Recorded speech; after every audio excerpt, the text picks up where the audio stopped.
என் செல்ல மகளே, நீ பிறந்ததில் மிக்க மகிழ்ச்சி.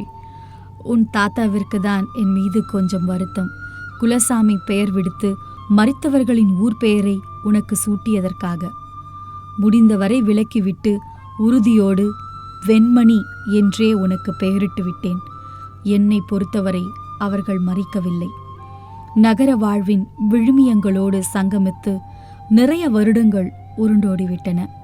அதன் தொடர்ச்சியாய் இப்போது நீயும் வந்துவிட்டாய். கடந்து வந்த தூரங்களின் நீளத்தை என்றைக்காவது ஒரு நாள் நீ கேட்டறிய வேண்டும் என்பதே என் ஆவல். ஏனெனில் தழும்புகளற்ற காயங்கள் என்னிடம் நிறைய உண்டு.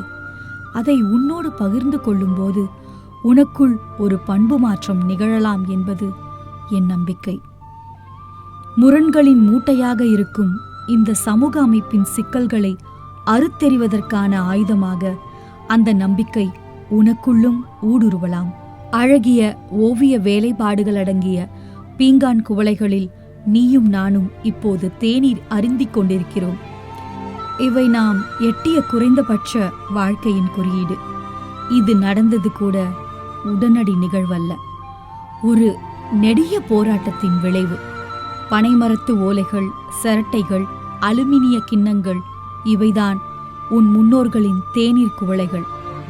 அதாவது நாகரிக சமூகத்தை தலைகுனிய செய்திடும் இருண்ட கணங்கள். மனிதர்களை மனிதர் நாயினும் கேவலமாய் நடத்த முடியுமா அப்பா என்று நீ கேட்கலாம். ஆம், இப்பொழுதும் இந்த வன்கொடுமைகள் தொடர்கிறது, புதிய வடிவங்களில். நீ எதிர்கொள்ளும் போது இன்னும் நவீனப்பட்டிருக்கலாம். ஆனாலும் உன் கல்விக்கூடத்தில் தீண்டாமை ஒரு மனித தன்மையற்ற செயல் என்று நாடே புனித திருவுருவாய் இருப்பது போல் வெற்று வார்த்தைகளை உன்னுள் இட்டு நிரப்புவார்கள். அப்பொழுது உண்மையையும் பொய்யையும் உரசி பார்த்து கொள்ள நம் பகிர்தல் உனக்கு பயன்படலாம்.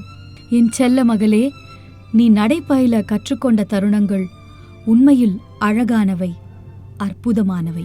எல்லா அப்பாக்களையும் போல அந்த நிமிடங்களை மிகுந்த ரசனையோடு விழுங்கியுள்ளேன்.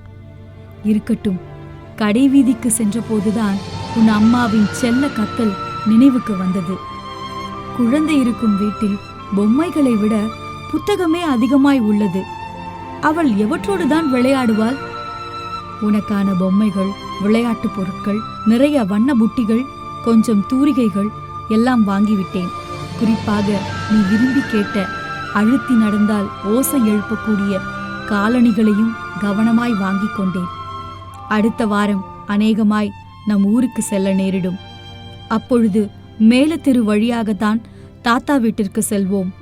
அந்த வழியாக உன் கொள்ளு தாத்தா, உன் தாத்தா, ஏன் நானும் கூட செருப்பை கையில் தூக்கியபடிதான் கடந்து சென்றுள்ளோம்.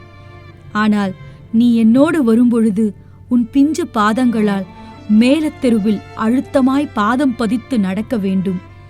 உன் காலணிகளின் அடியிலிருந்து எழும் ஓசை அந்த தெருவில் குடிக்கொண்டிருக்கும் சாதியத்தின் செவிகளை துளைத்தெடுக்க வேண்டும். செய்வாயா என் செல்ல மகளே? நீ நடைபயில கற்றுக்கொண்ட தருணங்களை விட அந்த நிமிடங்கள் இன்னும் அழகானதாய், அற்புதமானதாயிருக்கும்.